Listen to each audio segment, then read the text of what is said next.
Hey, Geekscapists, welcome to a brand new Geekscape podcast. I'm Jonathan London, your host, filmmaker, comic book creator, podcaster, and all around story enthusiast. So I created Geekscape like 20 years ago so that I can talk to different storytellers about maybe the stories they tell as filmmakers or comic creators themselves. Maybe they're actors, maybe they work in the video game industry, maybe they're musicians. I just love talking stories. So that's why I started Geekscape. That's why I've been doing it for 2 decades. And that is why sometimes when something comes along that is like fun and I share it with my friends, I want to bring them to you and talk about it. And I'm talking specifically about this episode, which isn't a conversation with the creator episode. They are creators that are going to join me, but we're going to be talking specifically about Peacemaker season 2, the show that we have been watching enthusiastically for the last couple of weeks. I'm like shaking my camera. I need to stop doing that. So this is going to be the Geekscape Peacemaker 2 season 2 special. There will be spoilers, so I'm going to warn you again a little later, but letting you know we're going to be talking all things Peacemaker season 2. So if you haven't finished the season, you might want to say peace and dip. If you have watched the season, well, great. Come and bring up a chair, hang out. Maybe you're watching on Spotify video. That's kind of been cool. I started putting the episodes up on Spotify video, and I got to tell you, it's enthused. The response and the numbers have been fantastic. I don't know. I'm gonna have to try and find a way to level my camera. Okay. It's not very sturdy. Hey, speaking of Spotify video, yeah, dude, do you think maybe if you're doing a video show, you can have a sturdy camera? Would it kill you? Would it kill you? All right, so we're gonna be talking Peacemaker season 2. Hope you've watched it. We're gonna get very spoilerific. You're in the right place though. If you have watched it, it's Geekscape. My friends Christian Bladt, who has a couple shows here on the Geekscape network, and my friend Diallo Jackson, who I think has a show on the Geekscape network. Does he? He has the Battlestar Galactica one. I don't know who. He's like a mercenary. He does podcasts for whoever. But he appears on a lot of our podcasts, and he's here to talk Peacemaker season 2 with me and Christian coming up. So let me stop delaying, and let's throw up the theme song. Let's come back and let's talk all things Peacemaker season 2.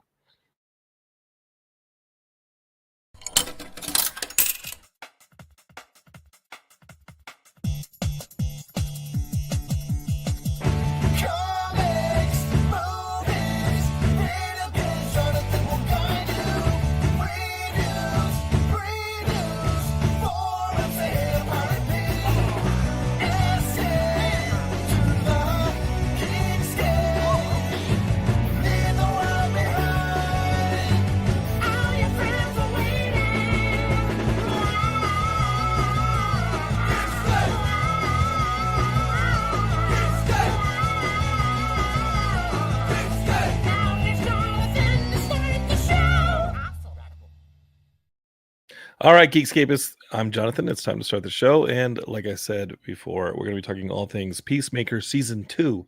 So if you have not watched the Peacemaker Season 2, you might want to dip because we're taking you on a trip to talk all things hip on Peacemaker Season 2. I don't know why I just rapped a little bit, but I don't know. I got into it. And I'm enthused about seeing my friends Christian and Diallo and dicing things up about Peacemaker Season 2 and laying them all out and seeing what was digestible, what was awesome, what we want to see more of, and what we've seen a lot of so far. And maybe we need to pace ourselves before we see more of it. But you know me, if it's comic books and it's on screen, I'm there. I saw those Sony Spider-Verse-less films, Spider-less verse films, and we talked about them right here on Geekscape. So you can go back in the library and find those. But I will put myself through a good comic book movie and a bad comic book movie and TV show, and that's what we're here for. So without further delay, let me bring in Christian Bladt and Diallo Jackson, and let's talk some Peacemaker Season 2. How are you guys? Good? Doing great. Thanks for having us. I was afraid for a moment that I actually wandered through a door where that universe is Jonathan raps in the beginning of all the shows. So I was like, oh, wait, I should probably go back into the correct door. No, you have to just come through that door Okay. and drop a beat and do a little bit of that for us. Yeah, I don't know where that came from, but I was feeling it. That is the new intro, since I don't have like Hanoi Rocks or any of the soundtrack that James Gunn does to be a part of it. Right off the bat, I think we should just talk about what we thought of the overall season. I'll tell you guys, like, seeing as all eight episodes, um, I was really into 7 of them, and I will accept the 8th. But overall, I look at this Peacemaker season 2, and I'm pretty enthusiastic about it. I thought it was a lot of fun. I thought it threw a lot of twists and turns. I thought it did a cool thing in expanding the DCU without being integral to the future of the DCU in any way. Like, nobody's like, oh man, I had to watch Creature Commandos. If you watch Creature Commandos, you enjoyed it. Really, I think at the end of the day, the stuff you got to see to make sense of each other will be the films. I think the TV shows will be some pavement glue that kind of like paves through it and make sure that the films have a little bit more cohesion for the hardcore fans. But ultimately, I think ideally, in my opinion, and maybe that's what they're designing, is that when all is said and done, Gunn and Safran will make films that can be enjoyed on their own, like Superman can be. Hints at the bigger universe, but doesn't make it too required. But if you want to watch TV shows, if you want to watch the animated stuff, you can. But ultimately, I think the films are going to be the meat, really the spine of this, the structure of this universe, with the TV shows being enhancements to them and kind of pave things. There's big stuff that happens, but Geekscapes, we're going to start getting really spoilery.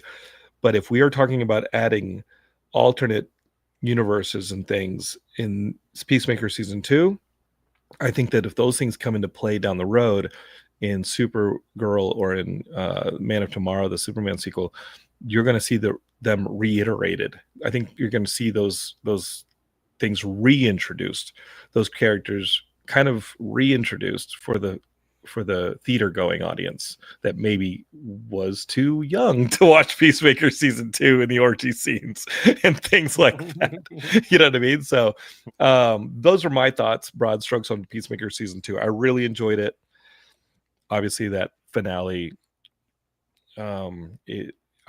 is just paced. It was a lot of just like, hey, we're gonna give you stuff that's a little bit different. He went for it. A lot of talking scenes, not as much action, a lot of drama, and it was deliberately paced, and he swung for it.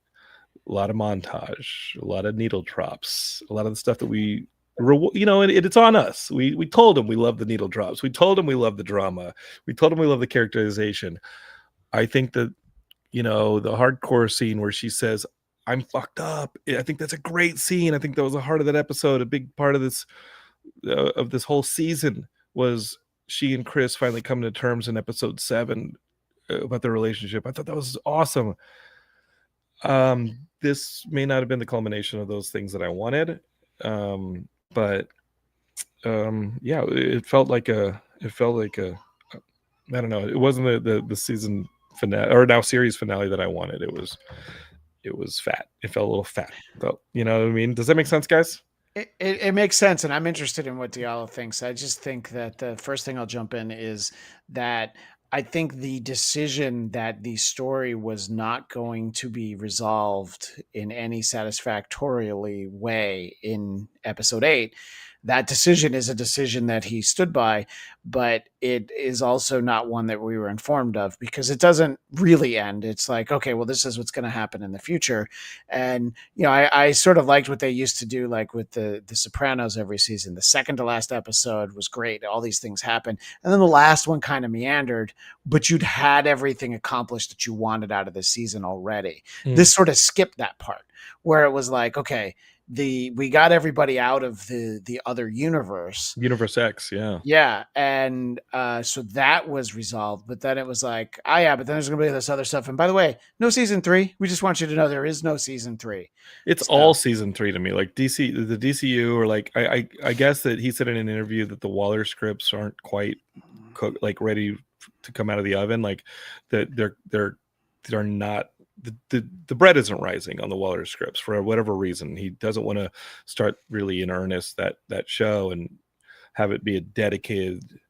He doesn't want to put it on the schedule until those scripts are right, and I commend him for that.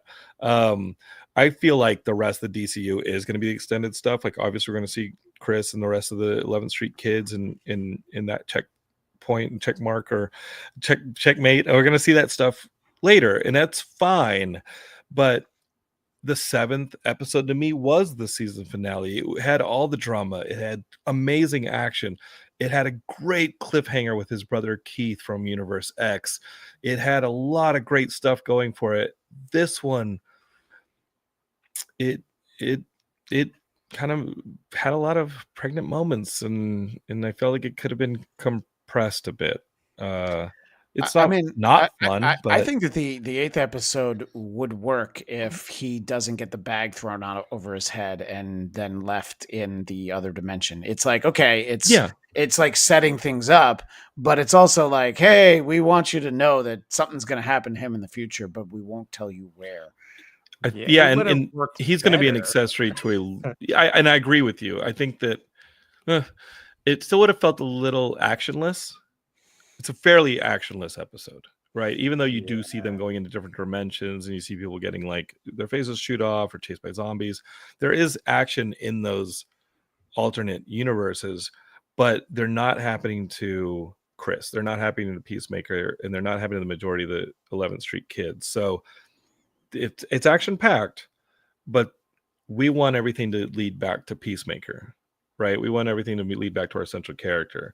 So that cliffhanger that we're talking about, and you guys are going to get it all spoiled, where Chris does have the bag thrown over his head, and he's thrown into, within the keys thrown away, the door's locked, keys thrown away, he's thrown into another universe and left there to rot. And we know that it's going to be a dumping ground for future meta-humans.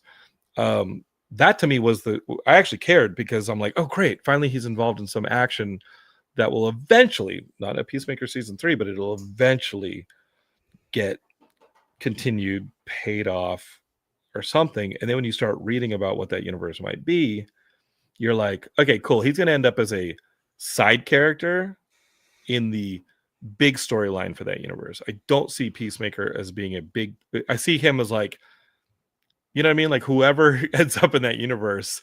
It's not going to be a story about him.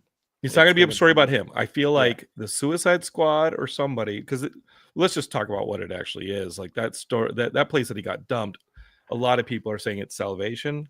Geekscapists who haven't read the comics, Salvation is a dumping ground and training ground for Darkseid, or and it's part of like the Apocalypse training ground, where they train up their parademons and their soldiers.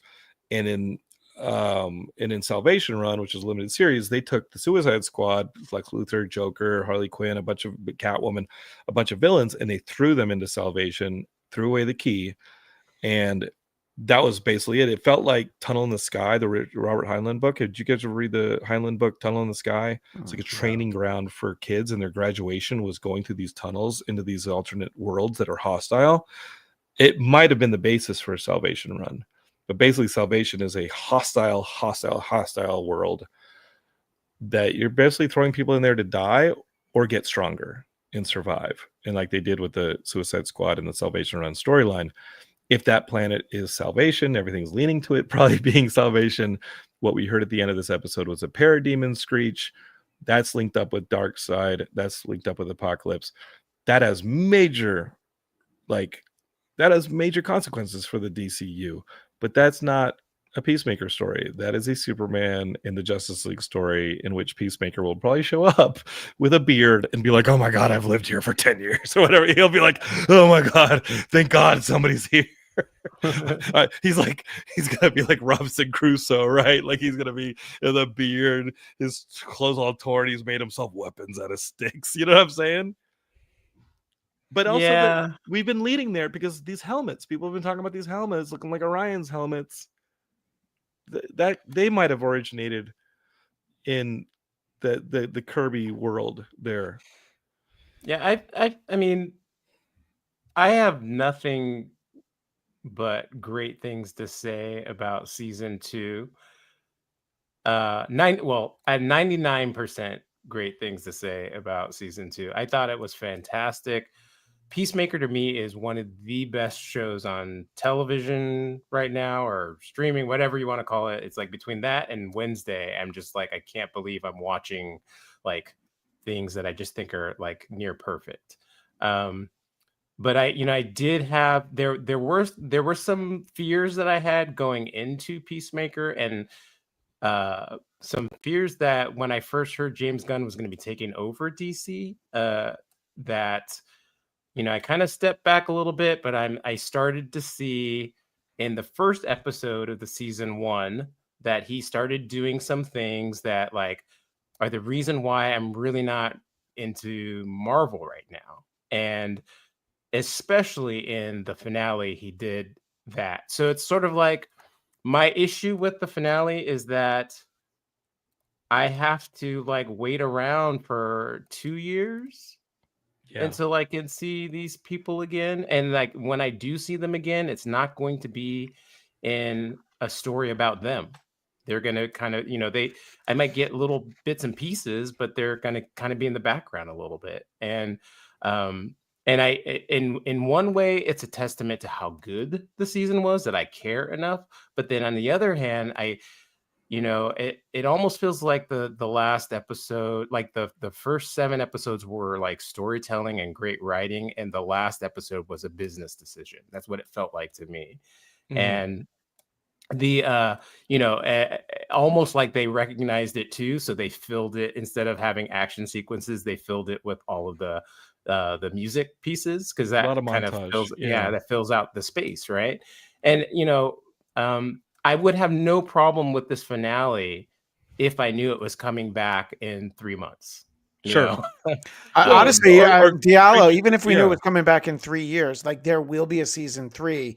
We're not going to be able to get to it for a little while. Telling us that we're not getting it at all is like, oh, well, that's again, you wouldn't think that like eventually when the scripts get ironed out or they get they want to put it on the schedule, you wouldn't think that a Waller show or that maybe Checkmate would show up in some form as a counter Argus or a rival to Argus in some element of a Man of Tomorrow, or in we have a universe, galaxy spanning maybe adventure in front of us with Supergirl, and there's gonna be all sorts of denizens of these weird worlds and villains, and you don't see any of that stuff maybe playing in there. Obviously Creature Commandos is going to have a character or two from this season of Peacemaker show up in Creature Commandos, whether or not you think that's like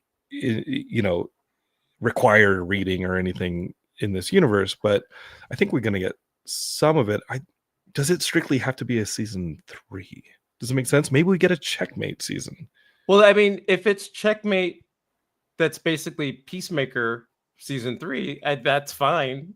But I just don't think that that's what's going to happen. I think, it's again, I go back to Marvel. One of the things that like, it's just, for me, it's draining and tiring now, because it started to feel like everything was like homework. And so I had to watch things and spend hours on things I wasn't necessarily even excited about, and like you feel like you're missing out a little bit if you don't watch something. But then I started realizing I don't even care anymore if I miss it. Like I'm just like whatever, because like again, like with Marvel, it's like I might not. I was thinking, I was talking with somebody like a few weeks ago, like about all the cameos, like of characters. Yeah, you don't want to like see Black Knight, Star Fox. Star Fox was one of them. Yeah. Yeah, and it's Pip the Troll. We're Yeah, namely just saying the Eternals characters. Yeah, all those yeah, characters, they're cameos in the Eternals movie, and yeah. we may never Hercules, see any of them. Yeah, Yeah, it was like Hercules in Love and Thunder. Yeah, you guys yeah. talked about Marvel Zombies here on the Geekscape Network, Christian. we Like sure we did. finally got Blade. We finally got Mahershala Ali's I mean, he Blade. had to be Moon Knight Blade, but that's a perfect example. You shouldn't have to watch Marvel Zombies, and you don't. And to what you were saying earlier, Jonathan, about the Waller show being half baked, they don't want to have a secret invasion because that has been the floor of Marvel content for me personally. I cannot believe how bad that was. It was such a high concept. It was existing IP that ought to have been at least mediocre, but could have been excellent. And it was so bad. It had so many of our favorite characters, side characters, but still so many of our favorite side characters and a great cast. And it was unwatchable. It was so bad. It was like I would literally rather watch paint dry than watch And Secret Invasion. let's be clear, like side characters is what Peacemaker's made of. Sure. Yeah, Like totally. Yeah. Peacemaker is a Charleston character who is barely used to the level of the other Charleston characters. Like, when you look at those characters that were brought over, and yes, they were reinterpreted as the Watchmen by Alan Moore. Peacemaker is the comedian, if you guys are familiar with the Watchmen. When you look at all those Charleston characters, almost all of them get a better get seen more in the DC universe than Peacemaker does. He's not a well-used character, and Gunn did what he does so well. He did him with the Guardians. He did him with this. Like he did him with the Suicide Squad. Like he takes characters that are not well known, not often used, and he finds a way to put them together and make them work. And it's so much fun to see how it clicks. And his writing is so creative and so good that suddenly these characters click and they go from like D-list to at least B-list with Peacemaker. And I see people wanting to see more Peacemaker. He said that Peacemaker is a big part of the future of the DCU. It'll probably never be to the level of Superman, Batman, Wonder Woman, but I do see those characters eventually ending up on Salvation or battling Darkseid or on Apocalypse or using a boom tube. And suddenly, like I said, there's Chris, there's Peacemaker. There's other characters though that are left out of this conversation, and those are the characters from Universe X, the Earth X the Nazi world. Did you guys see in Fortnite they had to get rid of the emoticon because at the beginning of the episode he's doing a swastika and we realize it's a swastika now, and they put it in Fortnite. Oh no! Fortnite came out with a Peacemaker emoticon or whatever you do, you can I guess teabagging back in Halo made it popular that you could do little actions to like talk trash on fellow competitors, and they had an emoticon for Peacemaker that you could play as in Fortnite, and he's doing this. And then when the episode came out where you realize Earth X is a Nazi world, the people behind Fortnite were like, wait, that emoticon is what? It's people running around doing swastikas, and they yanked it, refunded people. It's like, you didn't want to tell them that they probably shouldn't have animated that aspect of the character. But again, like that was fun. That I remember seeing that episode where he says, hey, best universe ever. And I just felt like I was watching that episode and I was like, something's not showing up. It's not something's not showing up. And he says best universe ever. He takes out a bunch of the Sons of Liberty with the explosive devices. We want to see Chris succeed because he's at his lowest with the orgy scene and he's drinking himself into a stupor and all this stuff. We want to see him. He finally gets some wins. And the win is like, I turned to Heidi after the episode. I said, Heidi, like, we'll see next episode. Maybe if you want to rewatch, but I don't think that whole planet's white. I think that's a bad planet. It needs a place to go. And sure enough, like the internet started talking like, that planet's white, but he did it in a way that was fun. The action kept moving, so you didn't really have time to stop and be like, wait a minute, and scratch your head, right? Well, and I just think that the reveal of that was one, well done and surprising, but also oh yeah, this guy's too dumb to have looked at an American flag. But then they like double and triple down. It's like, oh, in the mural of Hitler. He's like, yeah, and he's like, you know what, I should. He's like, you know what, I should have noticed that. And it's just so consistent with the character. So you're able to laugh because it's like, no, it's not like it's still an like very idiot. clear. This isn't why he said it was the best world ever. He didn't notice what the problem was. Hardcore immediately is like, do you notice everybody's white? He's like, huh? No, I don't think you're right about that. When Autobio goes for a walk, you're like, do not go for a walk, please. Hardcore's outside for like 10 minutes and she figures it out, you know? So, yeah, I thought that was great. Just sort of the revelation. And honestly, I thought it was fascinating that in this world, his dad is actually way less racist than his dad is in our world, or, you know, the existing world in season 1, because he's just like, you know, he's like, oh, no, I saw the me from your world. That's a bad dude. And he's like, yeah, I don't believe in any of this stuff. I just I can't change the system. So I was like, oh man, they really put an extra layer to that guy. Unfortunately, one of the vigilantes made sure that we don't get to explore that. Yeah, we don't. He He has diced no more him into legs. I actually don't know which one it was. I don't know if Diallo has a theory, but one of them, I think it was that universes saw him and right away, like stab, you know? Yeah. Oh yeah, I think definitely. And that's one thing that was great is that like Gunn can make it a joke. It could be a joke. Oh, it's Nazi world, this and that. He didn't just rest it a joke. It becomes commentary. Like we saw when he's going after Elon in Superman and making Lex Luthor basically a version of Elon Musk, where he has other people playing video games for him. He's not seeing the humanity in anything and just going for profit, or just straight up xenophobia is driven by this hatred. And this one, he could have left it like, oh, it's Nazi world, but he says, no, I'm actually going to put a good person in it who you know as a bad person. Now he's a good person fighting within a system. It's some commentary on people with our own world when they see things starting to slide towards fascism, are like, hey, I'm going along with it because I'm trying to work within a system, but the system is well beyond their ability to fix. The one reveal I didn't get that I was waiting for was that maybe Randall Flagg Jr. was working undercover with the Sons of Liberty, that he was in Argus when he sees Chris face to face. And I thought that stuff was hilarious. Joel Kinnaman stuff returning as Flagg Jr. I was like, this is awesome. I love the reveal that he's on the bed and he's alive in that universe. And then, or no, that's him that died in Suicide Squad, but it's right before he gets deployed for Suicide Squad. I thought that was great. And then seeing him again on Earth X, and he's like a bit of a dweeb. He's nervous. But then you think back, he goes face to face with our world's Chris. He thinks it's their world's Chris, who is a massive piece of garbage. He's a horrible human being in a garbage fire. And that's what his father's words is, that his son was not good. It went too far. When he goes face to face with him, in retrospect, you think, oh, was he nervous because he's a romantic rival for Harcourt?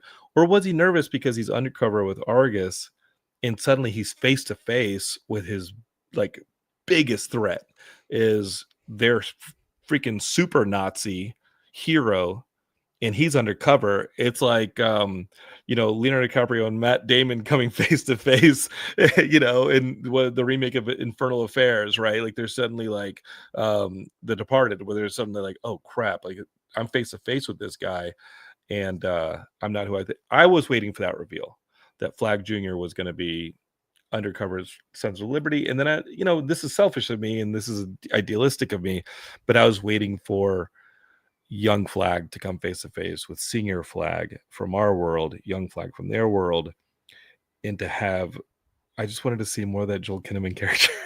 He's dead in our world, and I wanted to see more of him. He was great.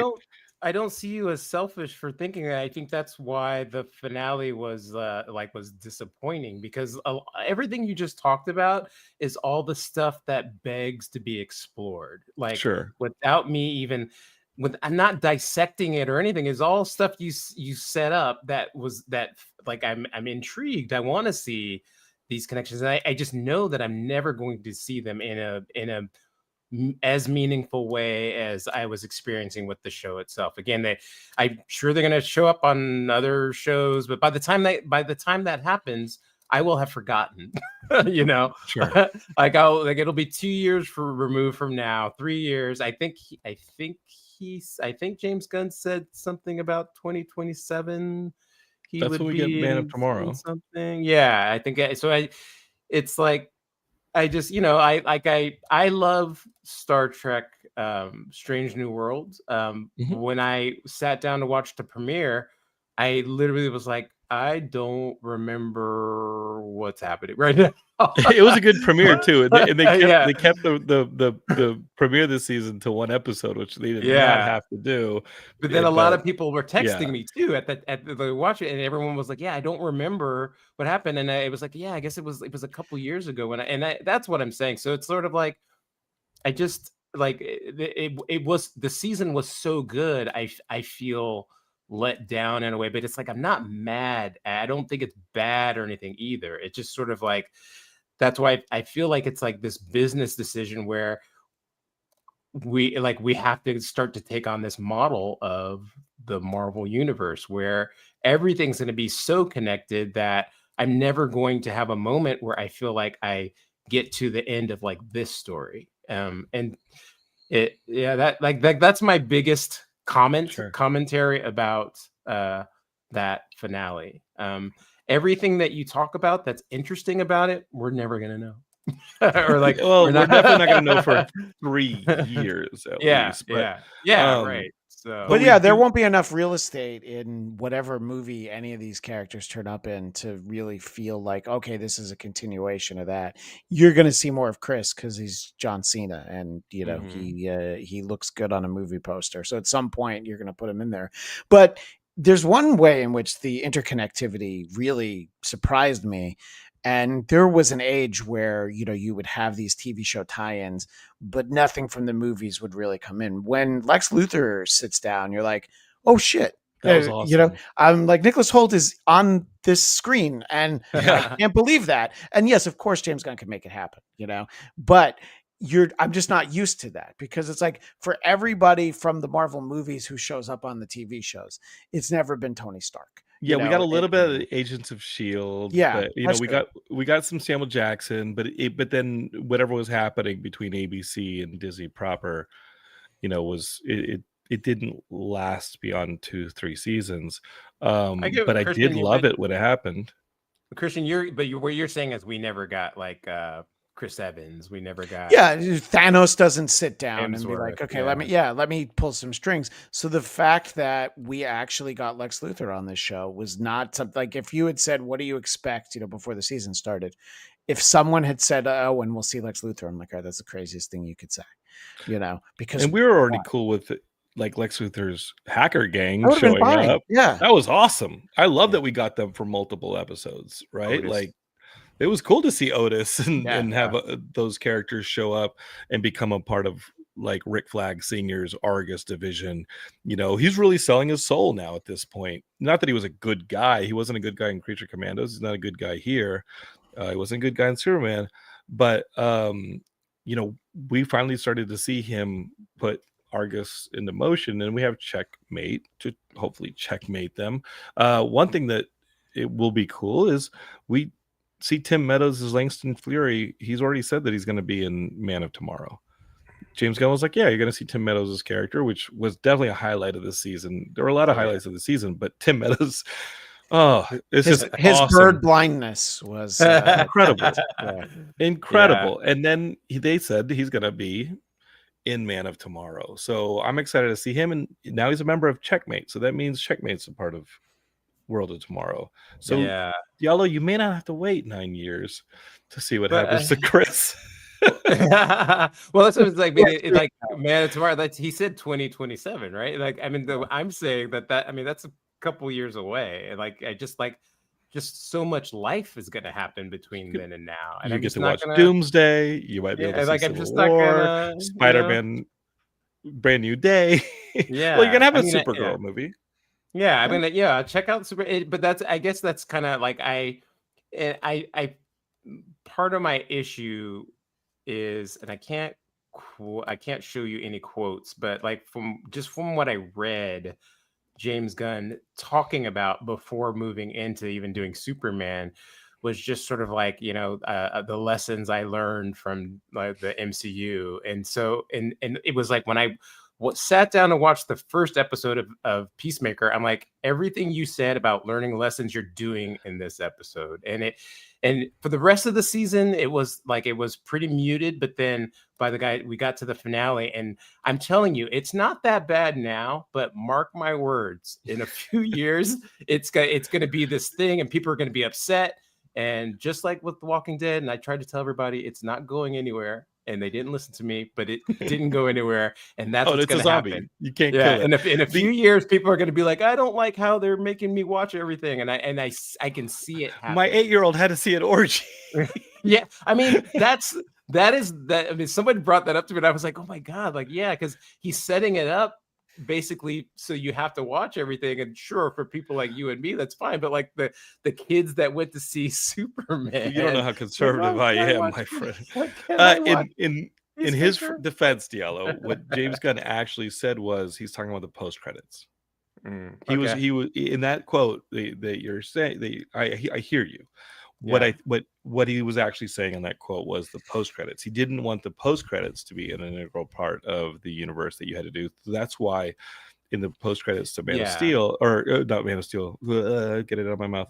The post credits to Superman, you only had a scene between him and Mr. Terrific being a little silly. It wasn't like Lex in jail figuring out a new plan. It wasn't anything that hinted at another movie. He specifically took the Supergirl scene and made it a part of the core film before the credits, so that he was talking about the post credits. And even now, the post credits of this show, you don't get anything other than like Otis making a masturbation joke, or some throw off humor. But he said if you the actual meat of the episode of the film, that stuff might have references to something else, but he's going to make sure that post credits you don't end up with Pip the Troll.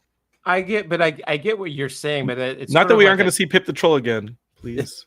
Please. I kind of feel like that's a little bit of a technicality though, because sure, it's not, they're gonna the sequence that they filmed, they're not going to put it at the end credits, but the end of Peacemaker, the last shot, you could have put that at the end of the end credits and it would have functioned in the same way. So he's still kind of like setting up something far off, and obviously he has control over it, so it's not going to necessarily spiral the way that I think he was talking about it, where there's lots of different people that were putting their end credits in. Who knows how that's gonna, because I think he was talking about not wanting to even use Thor in Guardians of the Galaxy 3, or but it's sort of, I don't know, it just, I would have preferred Peacemaker like just like having an ending, and then we can move on to the next thing without without feeling. They could have taken that last sequence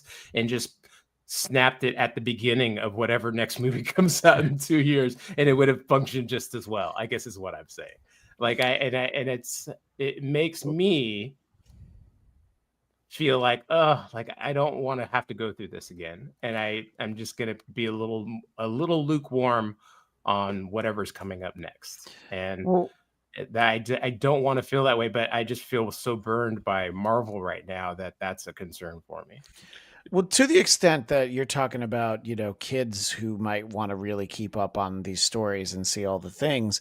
Yes, there's of course the orgy scene, but the Lex Luthor on Peacemaker is a different Lex Luthor than the one in the Superman movie. He swears like characters on this show, and it's sort of like the reverse of what I expect when one day we see Deadpool in an Avengers movie, where he is obviously Deadpool, but he's not going to talk the way we're used to seeing him talk. He's going to probably be a little bit less violent, So this is the other way where it's like, oh, we've amped up Lex Luthor.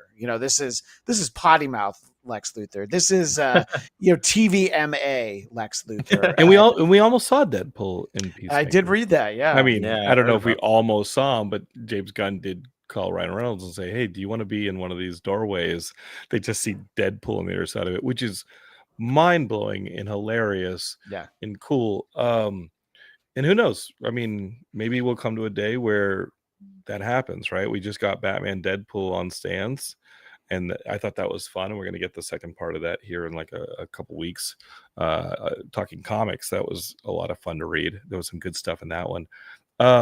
What did you guys think of the needle drops? Because I love James Gunn's needle drops. He's commended for them, and there was a little bit of Guardians of the Galaxy 2 going on here in the finale, where the stuff that he does really well and gets commended on, and we do love you for him, James, and it's awesome, is stuff where it's like, okay, you guys like it, here it is, here's a lot more of it. And I think we like it because it's there's less of it, right? Like when it happens, it hits. We got a lot of montages in that finale. We got a lot of songs. We actually had some concerts, scenes. I think it would be cool. We saw Nelson. Did we need to see more of it? That being said, I feel like I'm complaining about cotton candy to a degree. Like, cotton candy is great. Too much of it, and you start getting a little sick. But again, I'm complaining about a show that I really enjoyed the season of. I really loved the season of. But if we start getting too much of the same thing, it's time to spread the wealth spread the stuff, like the tone of the universe. I'm excited to see what they do with Brave and the Bold. I'm excited to see what they do with Supergirl. I'm excited to see what they start doing with some of these other shows that are a little bit like a degree or two from, obviously James and Safran have oversight, but I'm excited to see what other directors and filmmakers and storytellers do with their corners of this DCU, just to keep it from being a lot of needle drops, some montages, some idiosyncratic characters, Lex Luthor saying shit, fuck this and that. You know what I'm saying, guys? Well, I think the needle drops work better in season 1 because the song choices were always better. The theme was Chris loves late 80s hard rock and heavy metal, what some people call hair metal. And that's what he was into. I call it cock rock. That's actually a slightly different subgenre, but it's fine. I know. It all sounds good in a strip club, Jonathan. So you're 100% right.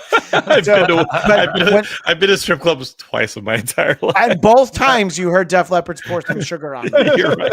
I don't even have to ask. And you know what? Girls. Yeah. And they didn't ask me back to perform. Oh, yeah. So I had to move. But I always use the example. In fact, on our text thread that we're on with a few Geekscape fellows, Diallo, don't worry, we do not want to invite you. No, I have a notorious for not wanting to be on text threads. So thank you that you're not on it. That's all I'll say. But I referenced in season 1, there's this pivotal moment, and he has this Faster Pussycat song, House of Pain. It's this long, drawn-out ballad. I'm like, man, it is telling the story. It is working. I think there's no better example with the open for season 1 being Do You Want to Taste It by this, I don't know, Swedish glam rock band, Wigwam. And Foxy Shazam, I never felt it the whole time. I love the Foxy Shazam. It actually grew on me, and I loved the Foxy Shazam. It grew on me to an extent that, but season 1, I would never skip the open montage. I didn't skip 2? Oh, no, you season 2. it? Yeah. I didn't want to hear the song anymore. Oh, I love the song. I love that they showed up.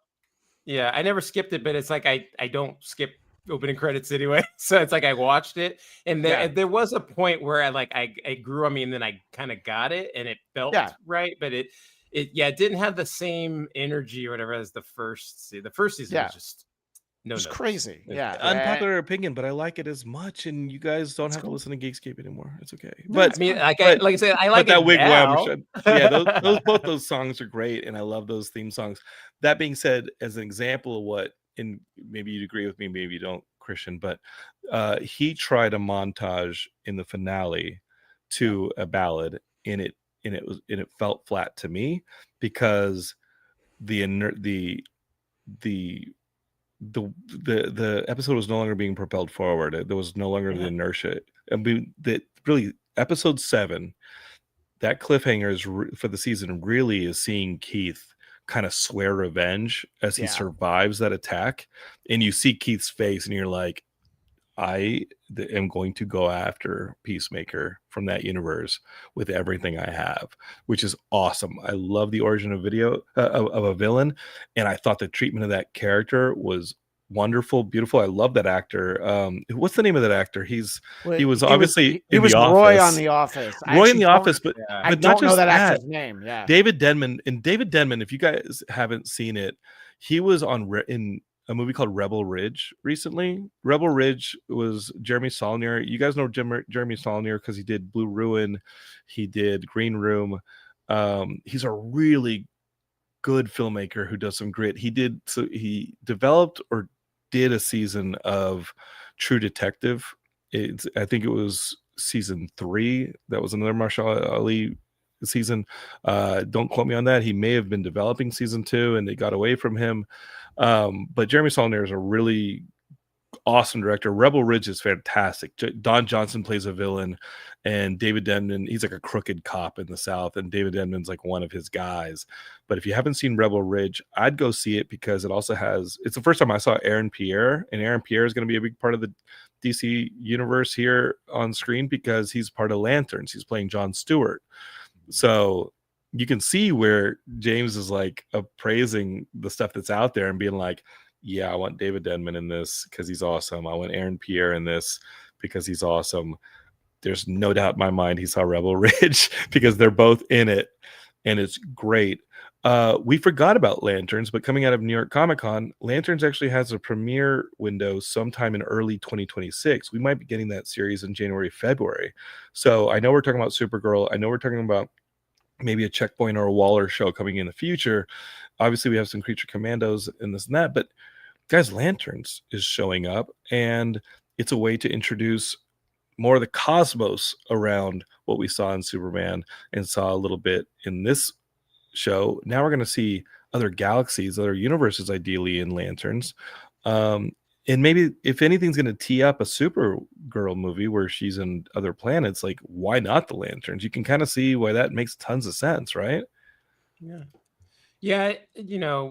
I think we're in this mode with the James Gunn universe where we're just starting to see what interpretation of the universe is actually true, or what we're going to be seeing. So I'm notorious for never reading marketing materials. I always like to watch everything completely fresh with no expectations. Probably a smart move. So it's like, I don't like, maybe they said that they're going to be off in space or whatever, but I mean, it could be all on Earth. My brain feels like budget wise, they're going to set it all on Earth. So we won't see cosmic stuff to any extent. I just want to see Kilowog. That's it. As long as I get Kilowog. I'm like, Green Lantern is like one of my favorite characters, Hal Jordan. And so I love the Green Lanterns, like idea. You don't like Kyle? And all the characters. I hate Kyle. Hey, don't be like that. Yeah, I do not. But like you got a Guy Gardner. Guy Gardner's in this universe. You're gonna see Lanterns, and then you're gonna see Guy Gardner. Did not like Guy Gardner. You don't think it was completely comic accurate that Guy Gardner? Well, that's what I was going to say. But I don't think it was. Actually, you're not supposed to like Guy Gardner.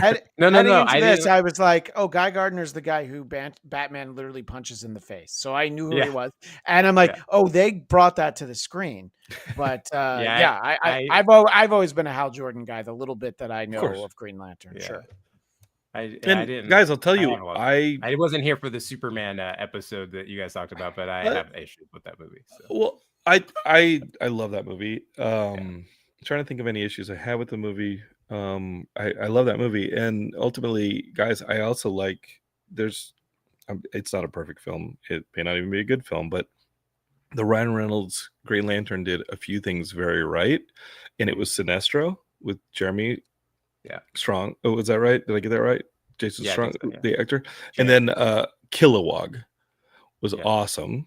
Yeah. The look of Green Lantern was cool, but ultimately he is a sort of, they had the character a little wrong. Like I think Ryan Reynolds is good casting. I think the writing of it is yes, he's brash. Yes, Hal Jordan is all those things, but the ring is based on willpower and all of that, and some of that became inconsistent in the film, and that's a tough movie to crack. We'll see how they do it with an older Hal Jordan in Kyle Chandler, Aaron Pierre as kind of his maybe it's a little bit of Training Day, Galactic Training Day. Not that he's gonna not that Kyle, not that Hal Jordan's gonna be the Denzel Washington level of corrupt, but they're buddies. It's police procedural probably. And I'm excited to see how it expands the universe, especially like you said, Diallo. Now we're on a train track heading down, and things are coming in order, heading into a galactic Supergirl movie. Mm-hmm. We're going to see the galaxy first, ideally, to some extent, in Green Lanterns, and Lanterns, and then we're going to see it in Supergirl, and then that'll tee us out for some Man of Tomorrow.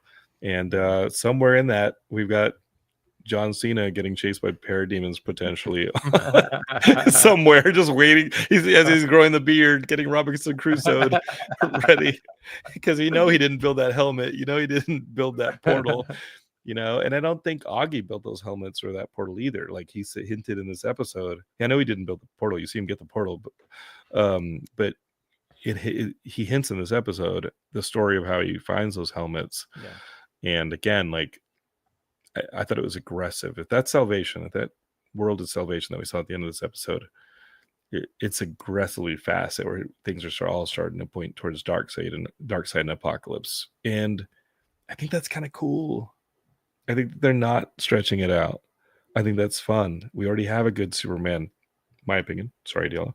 I actually think I think the movie's a good movie. I just, there's a couple like casting things. Like I didn't like how Guy Gardner was portrayed, and I think it's just like So, anyways, I don't want to get into it, but yeah, it's I think it's a good movie.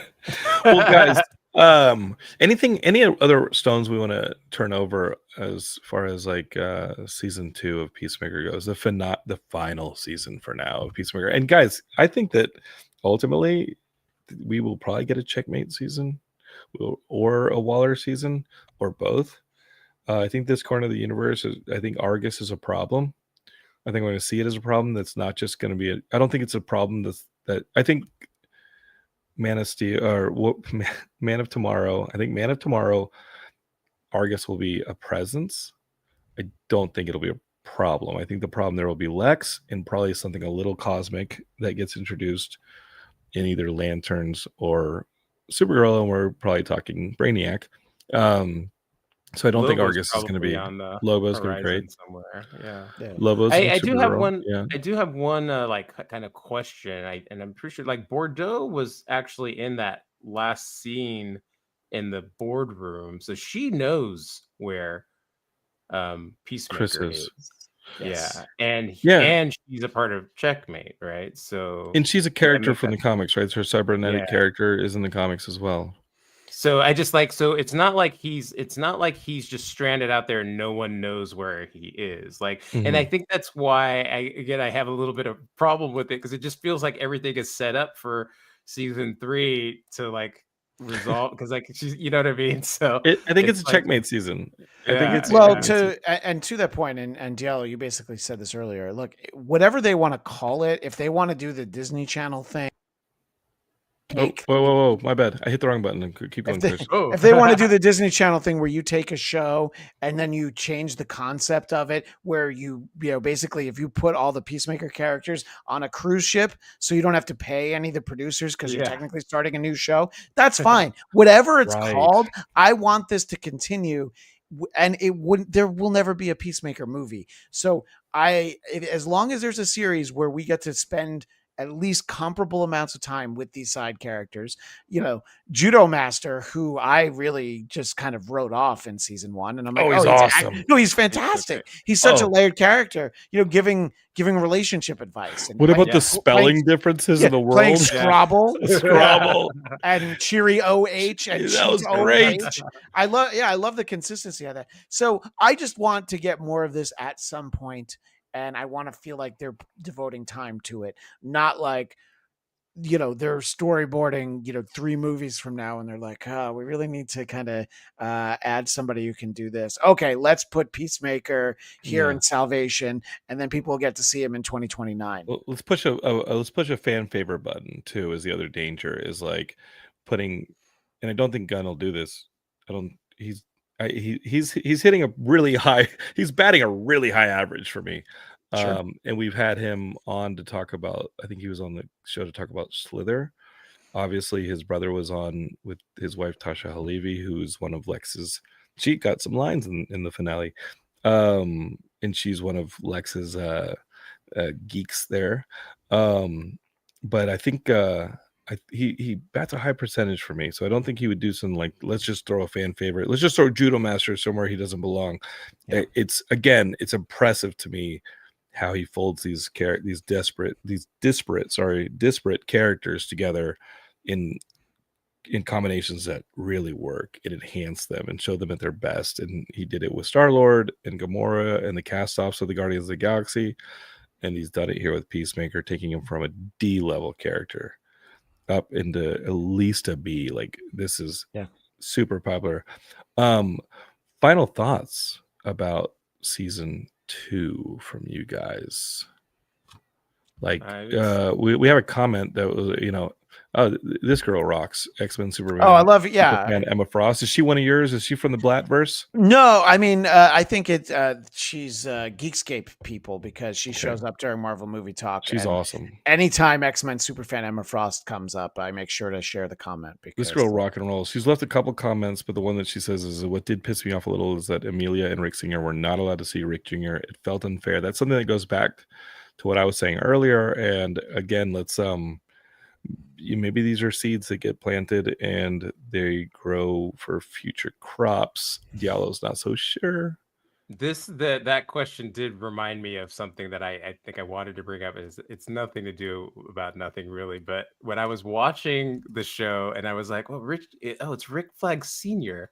And I was like, he looks like they look like they could be brothers, right? Like, and I looked it up, and actually I think Frank Grillo's only 15 years older, so he would have had his son at 15, which is not impossible. No, it happens a lot.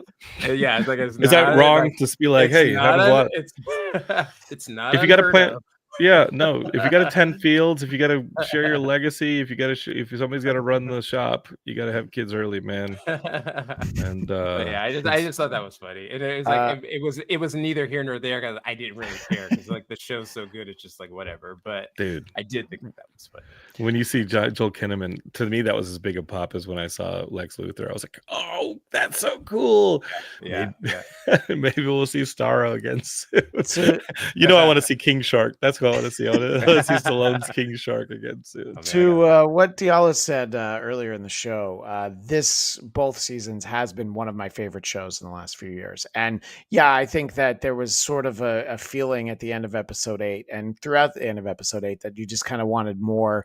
And I didn't know while I was watching. It's a long episode too, guys. Yeah. And I think that honestly, that's part of the problem is the pacing. Is that if these were episodes that needed to be 42 minutes, they would have. There was a lot of fat they could have trimmed. But so I think that both seasons have been great, and it's consistently funny and surprises me. And characters, I mean, we should hate Economos, but Steve Agee's so great as that character. And I love how he just, he can't vamp. He can't tell jokes. He can't. It's like you have to ask sometimes, well, why is he there exactly? Oh, yeah, because he's their friend. But so I think that it's such a richer show than I ever expected, even from season 1 to season 2, but especially just, seeing what happens at the end of the Suicide Squad. I'm like, oh, we're going to show it that guy? I'm like, all right, I guess he's John Cena. But this is consistently delivered. And, not just because they used an Alice Cooper song in episode 8, but in general. Oh, that was my thing. I said this on the text thread. I was going to say that, there are a lot of problems with Universe X. But the idea that Halloween might be appreciated on the same level as the Beatles, there's something to explore there. And I also love, Mick Jagger from the Beatles, you idiot. I love that. Like little things like that. So great. When I did college radio for 4 years, because of course I did Christian, and we were in Philly, so we would find the members of Cinderella in the phone book, and we would call them and just try to put them on the air because we did a punk show. Of course we did punk shows, but we would, the hair metal, the cock rock, all that stuff, we were playing that stuff sporadically in there because we love it and it's hilarious. And it's loud, and that's some of the great stuff about this. I definitely popped for the Halloween references. That was awesome. I mean, that was very funny and completely unexpected. But so I love stuff like that. X-Men Superfan Emma Frost can take us out with Amanda Waller show can't come sooner. I think Checkmate could be a part of her series. Also need to see Viola Davis as Amanda Waller. I don't know if that casting is, I mean, we'll just see, like, if the scripts are coming later than expected, if the timeline has to shift. Obviously the Sergeant Rock project already got folded in, the one that was supposed to have Colin Farrell, or who was it? It was Daniel Craig or Colin Farrell who's going to be Sergeant Rock. That was part of the slate that's no longer on the slate. Like, as things get added to the slate, removed from the slate, obviously a studio is going to pivot. They rejected the Viacom proposal for purchase. So that's one thing Warner Brothers Discovery did do. So, like, these large corporations, conglomerations are all shifting anyway. So the slates might change just based on corporate needs. As these things shift, like, who knows? Maybe castings will change. Maybe the show might get pushed 2 years. Well, Things might come in into terms of place. changes, we have to make sure that before we go, we acknowledge the fact that this happened like 2 months ago, but the retcon of the season 1 finale, that it's not Flash and Aquaman anymore, it's the Justice Gang. And by the way, Right, that was another one of those, like, wow, they have the guys from the movie, at the end of season 1. I was like, that's awesome. And then they're like, yeah, that was awesome, but it actually didn't happen. And look, I know why they had to do it, but I was like, oh, I kind of like the way I remember it. But, you did see the Justice Gang and Max Lord auditioning. members. Mandela effects. You exactly. experience the other reality and you just don't remember anymore. Yeah, it's like trying to tell me that the Star Wars special editions are the way that the stories actually happened. No, they're not. I remember when they were good. Yeah. No, did you see the deleted scene from Phantom Menace that had a young Greedo in it? Well, no, there is a young years Greedo ago at the pod race. There's a young Well, the scene that keep in mind, I saw that movie twice when it came out in theaters. One, to be like, I'm going to see this movie opening night, and then second, to watch it again and be like, what did I see? This movie was bad. And I was like, yeah, I'd never see that. But I only saw this for the first time online, like this week, was a scene where Anakin's like beating up a young Greedo, and Qui-Gon comes in, is like, what's this about, Anakin? And like separates them and takes Anakin with him and says, your anger will get you in trouble, whatever he does. So, and then Greedo, like young Greedo, walks over to his friend and he's like, always, pointing things at other people, that'll get you in trouble one day, Greedo. It sounds like a wink that I was like, no. And Greedo's like, yeah, that taught me to shoot first. Yeah. He's doubling down and shooting first. Guys, thank you guys so much for joining me on this. I love talking to you guys about Peacemaker season 2. A season that we all enjoyed, really liked, and I guess it's next like up to bat is it's like why I watch TV. Like when I'm watching it, I'm like, this is why. Like it's so good. Great stuff. And I'm actually, I think, amazed or whatever, but like the fact that I'm getting to watch this on television versus like having to have that experience in a movie. And I felt the same way watching Wednesday. I was like, this is like movie worthy, So that's, I really appreciate that about the show. Casper Van Dien. Yes, he was in Casper. He's in this new season. Which is great. All that to say, like, what's next? Creature Commando season 2 or Lanterns? What are we getting next? If we're getting Lanterns February, January, like, I think that's next. Or I don't think that they've said that Creature Commandos is that soon. I don't know what the actual timeline is, but I feel like Lanterns, I think at one point we were going to get Lanterns at the end of this year, and then they were like, all right, let's try and make it good, which I always applaud that decision, that we want something to be better, so it's not going to come out when we said it would. I think that's next, but I could be wrong. Yeah, no, season 2's only in production, but not necessarily with a release date. So we got Lanterns coming up, and I'm excited to see it. Guys, thanks for joining me on this. And at the end of the day, X-Men super fan Emma Frost says, what superheroes are you excited to watch in the future? Wonder Woman, Batman, Detective Chimp. I am going to say, you're going to hate this, more Fantastic Four. Snap. I didn't understand. I don't understand that. I love the Fantastic Four movie for all its little faults and things like that. And Oh, I I- love Fantastic Four. Can't wait to see the I bad just boy, I the just family want again. John Malkovich's Red Ghost that they cut out of the movie. That's what I want. I want some adventures with him. You know the storyline on the Red Ghost, right? It was like they throw him in jail early on, and Yeah. then they get him out of jail to help them with the Galactus thing. It's kind of what they did with Mole Man anyway. So they Yeah. just But I love it. Don't need to hit the same beats that many times. Yeah. Well, guys, on Emma Frost's question, what do you guys think? Like, who are you looking for? I am looking forward to see what they do with Brave and the Bold, because the Damian Wayne Batman dynamic is. I was something gonna they say haven't I'm done very yet. interested in that Batman because I don't love the Batman we got. But anyway, so I'm just interested in seeing what that's going to be, and I'm very interested because Brave and the Bold, there was the animated series a few years ago. I was like, yeah, it's kind of my speed, So I'm interested in that. Let's try to not have broody Nirvana soundtrack Batman for a little while. And, Well, he's gonna be broody, but his son's gonna be more broody. yeah, right. Exactly. What about you, Diallo? Obviously, we're getting lanterns, and I'm super stoked for lanterns. What Yeah. would you say is the one that you're most excited for next? I'm not like I said, I spent a lot of time trying not to even think about like what's coming up very much. Smart. I kind of sit back and wait for them, because like I as much as I will sing the praises of James Gunn, I still do have some hesitations about his style when it comes to certain characters. And one of the reasons I thought Superman was good, I didn't necessarily like how certain things were portrayed.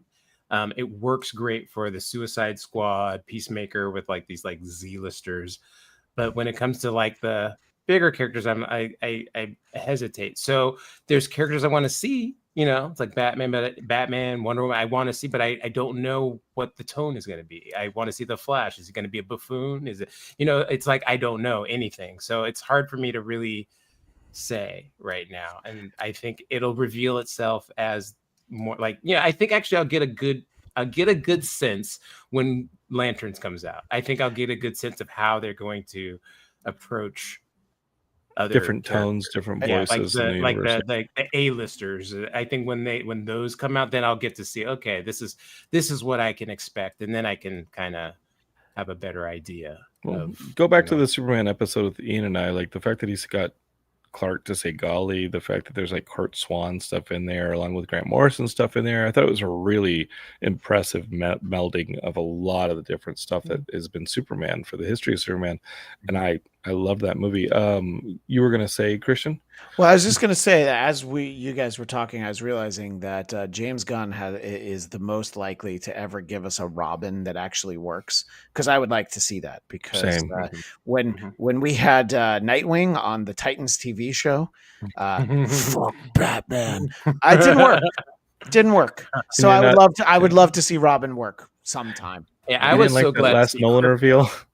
Yeah. What were you saying, Diallo? Sorry. No, I was so glad to see Crypto. Like the fact that I saw Crypto and it wasn't just like a cameo. He was like major character, and I grew up with him, and then since Crisis, he's just kind of faded, and I never, he's popped up lately in some things. But so the fact that James Gunn included him in Metamorpho, so I'm excited in a way to see what's revealed, but I don't specifically, have any like, I know I have my favorites. I have my favorite characters, but I don't know what to think until I get a better idea of like what I think I'm going to have to expect when they show up. So I'll leave you with one that I want to see folded back in. The Blue Beetle that we got a few summers ago. And I know we're getting a version of that in the animated. I know that's supposedly canon. I think that movie is still untouched by the rest of the DCEU that we had around it. I think he said as much. Yep. I think the live action stuff can work. I think that movie can be retrofitted to be the first of this new DCU under Gunn and Safran. No, the Suicide Squad would actually be right. All right, guys, that's what we got, man. That's what we got. Let's throw out your socials on Geekscape. Let's do all this stuff so everybody can listen. Obviously, just to throw out for you listeners, subscribe to Geekscape and all that. And I've got a filmmaker coming up this week as long as the schedules hold, that I'm really excited about. I went to see his movie, The Unexpecteds, and Kevin Smith is producing it and distributing it. But I had such a blast. So subscribe for that. And if you guys want to go back in the feed, you can see me talk to all sorts of different storytellers, and you can catch like our Superman and Fantastic Four episodes from the summer and all that. But please, the floor is yours, Christian Diallo. Well, as you referenced over on Marvel Movie Talk, we did take a look at Marvel Zombies, which I was surprised to enjoy as much as I did. My other panelists, I think, I don't know, had higher standards for something called Marvel Zombies. I thought it was going to be garbage and unwatchable, and No, I it's kind of fun. enjoyed it. Yeah, I had fun with it. And so we did that. And coming up on the Geekscape book club tie into this is we're doing a book called Peacemaker Tries Hard, which is by Kyle Starks and Steve Pugh. So that'll be our October episode. And you can find my personal podcast, The Blattcast, BLADTCAST. Cool. And we got ourselves Diallo Jackson. Where can we find you, dude? I have nothing to promote. I have nothing to talk about. I am in the basement working on things, lots of different things. But when I'm ready to reveal them to the world, I'll let you know. In the meantime, you can find me on podcasts, 80s Kids Unite, and also you can find me regularly on my Instagram at the Armageddon. The second E is a 3. And Galactica, actually, you can go back and listen to older episodes. We are currently in season 4 and kind of on the same hiatus that Battlestar Galactica was on around the same time, but between like writer strikes and stuff. So I think we're just trying to match the flow of that show, but we'll be getting back to doing new episodes hopefully soon. Cool. Well, guys, I know I say that that was my outro, and don't have anything to promote, but at the end of the day, we do have something to promote. Hero of the Prophecy issue 2 is done, and we have a Kickstarter coming very, very soon. So if you're listening to this, please go to herooftheprophecy.com, and follow the pre-launch page. Maybe you're listening to this episode late, and we've launched the campaign, so go buy yourself a copy of Hero of the Prophecy 2. I love this issue. I like it better than issue 1, which I also love. So you can buy both as part of this campaign, and you can catch up. So it's a pro wrestling action fantasy series that I'm in love with, and so enjoy that. herooftheprophecy.com. Guys, thank you guys so much, and all that. Go search the Geekscape for their podcasts and all that, and we'll see you guys in a few days here on Geekscape proper. Peace, everybody.